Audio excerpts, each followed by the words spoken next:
नमस्कार, बहुत बहुत स्वागत है आप सभी का। आप देख रहे हैं एनएमएफ न्यूज। आपके साथ मैं हूं नम्रता चौधरी, मेरे साथ है मेरे सहयोगी रोहित पांडे।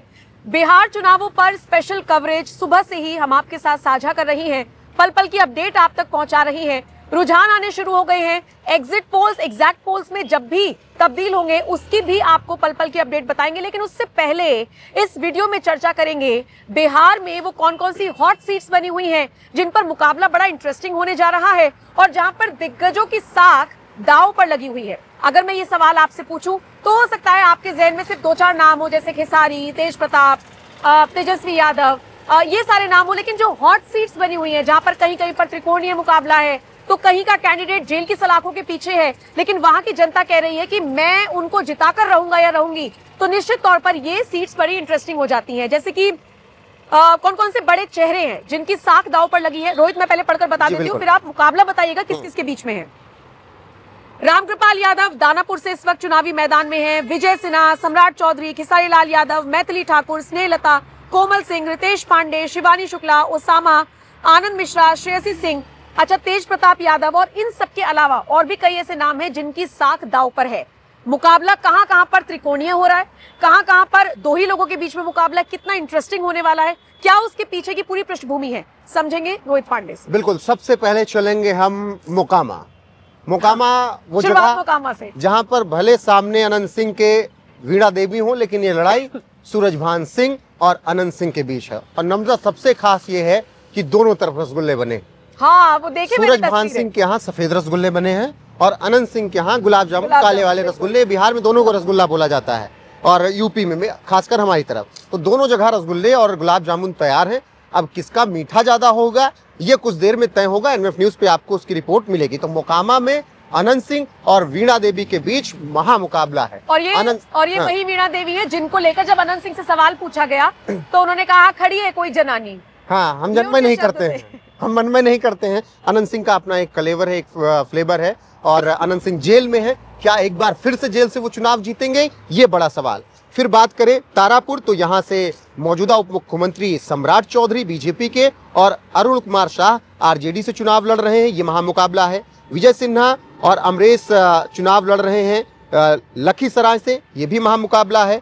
और फिर अगर चले राघोपुर, तो राघोपुर जहाँ से इंडिया ब्लॉक के चेहरे मुख्यमंत्री वाले तेजस्वी यादव हैं, उनके सामने यहाँ पर चुनाव लड़ रहे हैं बीजेपी के सतीश कुमार यादव। तो ये भी बेहद दिलचस्प है। महामुकाबला महुआ में है, त्रिकोणीय यहाँ पर है, क्योंकि यहाँ पर तेज प्रताप जेजेडी के अध्यक्ष, आरजेडी को छोड़कर आए हुए तेज प्रताप, तेजस्वी के भाई बड़े और लालू प्रसाद यादव के बड़े बेटे यहाँ से चुनावी मैदान में। तो महुआ बेहद दिलचस्प है। सामने त्रिकोणीय में होंगे मुकेश रोशन आरजेडी के जो अभी विधायक हैं और संजय सिंह एलजेपी आर से यहाँ पर चुनाव लड़ रहे हैं। अब अगर बात करें चनपटिया, मुकेश रोशन के बारे में बताते चलिए ना। इन्हीं को तो जयचंद कह कहकर संबोधित पहले जयचंद कि 5 जयचंदों के नाम लूंगा, उनमें से पहला जयचंद है ये मुकेश रोशन। वो देखो बहरूपिया की गाड़ी जा रही है, इस तरीके से उन्होंने लिटरली अपनी जनसभा में संबोधित किया जनता को। और कई जगह तो नम्रता उन्होंने कहा कि जयचंदवा भी क्या कहते हैं, हेलीकॉप्टर में बैठा है, देखो देखो देखो बैठा है। तो तेज प्रताप ने 5 जयचंदों में से पहला जयचंद बताया मुकेश रोशन को। अब बात करें चनपटिया की, चनपटिया में उमाकांत सिंह बीजेपी से चुनाव लड़ रहे हैं और मनीष कश्यप जनसुराज से चुनाव लड़ रहे हैं। बीजेपी के पूर्व नेता, लोकसभा चुनाव से पहले उन्होंने 2024 में पार्टी ज्वाइन की थी, हालांकि बाद में उन्होंने पार्टी छोड़ दी, फिर जनसुराज के साथ गए और जनसुराज ने चनपटिया से उन्हें टिकट दिया।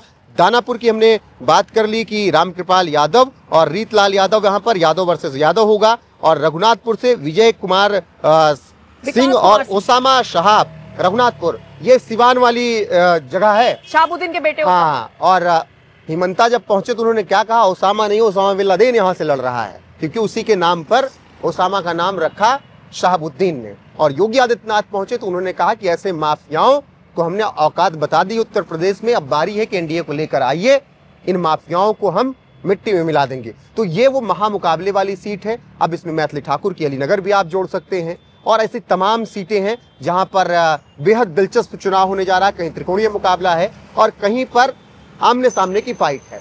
छपरा भी उसी में है, छोटी कुमारी और खेसारी लाल यादव। लेकिन महुआ की अगर बात करें तो सुबह से मुझे सबसे पहला अगर कोई प्रत्याशी नमता दिखा इतना एक्टिव तो वो तेज प्रताप यादव रहे। मैं 4:55 पर जब आया तो उससे पहले मैं एनआई देख रहा था। तेज प्रताप यादव 3:30 या 4 बजे के आसपास स्ट्रांग रूम पहुंच गए और एकदम कॉन्फिडेंट है। भविष्य भगवान जाने क्या तय होगा, तेज प्रताप का राजनीतिक भविष्य क्या होगा वो रिजल्ट बताएगा, लेकिन जो मेहनत तेज प्रताप ने की है, जो सिंपैथी तेज प्रताप यादव को मिली है, वो छवि तेज प्रताप यादव की से बदल गई। एक होता है ना कि आप 10 लोगों के ग्रुप में रहिए तो आपका टैलेंट निकल कर नहीं आता। अभी तक तेज प्रताप यादव को लोग समझते थे कि अरे ऐसे ही मिमिक्री वाला है, राजनेता नहीं है, लेकिन जब उस छत्र छाया से निकले तेजस्वी यादव, लालू प्रसाद यादव, राबड़ी देवी के, मैं पारिवारिक रूप से नहीं कह रहा हूँ, राजनीतिक रूप से कह रहा हूँ, पारिवारिक रूप से माँ बेटे और बाप कभी अलग नहीं होते हैं, तो तेज प्रताप जब वहां से निकले परिपक्व दिखने लगे। उनके बयानों को देखिए, वो सीरियसली लिया जाने लगा। उनको सीरियसली लिया जाने लगा। वो इस तरीके से नहीं नजर आए कि कुछ भी बोल दे रहे हैं। फिर लोगों ने ये कहना शुरू कर दिया कि देखिए भाई, ये तो सनातन को ही मानने वाले हैं, वृंदावन में 10-10 दिन बिताते हैं। पास्ट में क्या रहा, हर एक का भविष्य होता है। सबसे बड़ी बात, जिस पास्ट के लिए पार्टी और परिवार से उन्हें अलग किया गया, इन चुनावों में रोहित कहीं भी बताइए उसकी चर्चा हुई हो तो नहीं हुई, और किसी ने जिक्र नहीं किया। ये इस वजह से हुआ कि तेज प्रताप ने उस पर बात नहीं। उनसे जब बात की गई तो उन्होंने कहा देखिए घर के बाद घर तक। हाँ, 2-3 मुद्दे उन्होंने उठाए जो कि बिहार के लिहाज से भी सही थे, परिवार के लिहाज से भी ठीक थे। उनसे जब पूछा गया कि क्या परिवार ने आपके साथ मतभेद किया, तो उन्होंने कहा कि पापा का फैसला है, पिताजी का फैसला है, जो फैसला हो मंजूर, मैं अपने नए रास्ते देखूंगा। जब अभी छठ आई तब उन्होंने एक बेहद गंभीर टिप्पणी और बेहद महत्वपूर्ण टिप्पणी की कि जाकर पूछिए तेजस्वी से कि क्या उनकी पत्नी ने छठ किया, और कहते हैं कि लालू प्रसाद यादव के यहाँ पहली बार छठ नहीं हुआ है। अच्छा, हाँ, ये बातें हैं। क्यों? क्योंकि तेजस्वी यादव की पत्नी क्रिश्चियन है। मैं फिर कह रहा हूं कि किसी की शादी किसी से भी हो, वो बात की बात है, लेकिन जो तेज प्रताप ने बातें कही, और ये बात उन्होंने राहुल गांधी के लिए भी कही, जब छठ को ढोंग बताया मोदी को उन्होंने ट्रोल करते हुए, तब उन्होंने कहा कि ये ड्रामा नहीं है, ये बिहारियों के अस्तित्व की बात है। ये बिहारियों, देखिए, छठ का भी अपमान, राम मंदिर का अपमान, मतलब जो चाह लिया सनातन के लिए वो कर दिया इन्होंने। तब तेज ने कहा कि वो तो विदेश भाग जाते हैं, उनको छठ के बारे में क्या पता। और उसी वक्त उन्होंने कहा कि जाकर पूछे तेजस्वी की पत्नी ने क्या छठ किया या नहीं किया, तस्वीरें कहाँ हैं। तो ये जब सवाल तेज ने उठाया तो सबने कहा यार ये तो गंभीर बातें कर रहे हैं। पहले ये बातें मजाक में लग जाती थी कि तेज प्रताप सपना देख रहे हैं, उसका वीडियो बन रहा है, वो आपने देखा होगा, वो मजाक में बातें चली जाती थी। लेकिन अब तेज प्रताप इस चुनाव में जो बात कह रहे थे उसको जनता सीरियस ले रही थी। वो वोट में कितना कन्वर्ट होगी वो अब से कुछ घंटे बाद आपको एनएफ न्यूज पर ही मिलेगा, एनएफ न्यूज की वेबसाइट पर ही मिलेगा। लेकिन कुल मिलाकर तेज प्रताप यादव ने मामला फंसा रखा है, और बड़ी बात नहीं होगी कि वो मुकेश रोशन को महुआ से शिकस्त भी दे गए। अब आए अलीनगर पर, तो मैथिली ठाकुर वहां से चुनाव लड़ रही हैं। बड़े सवाल खड़े हुए मैथिली को लेकर, विवादों में बहुत रही, और ये कहा गया कि मैथिली का एक तरीके से करियर बीजेपी ने खत्म कर दिया अगर चुनाव हार गई तो।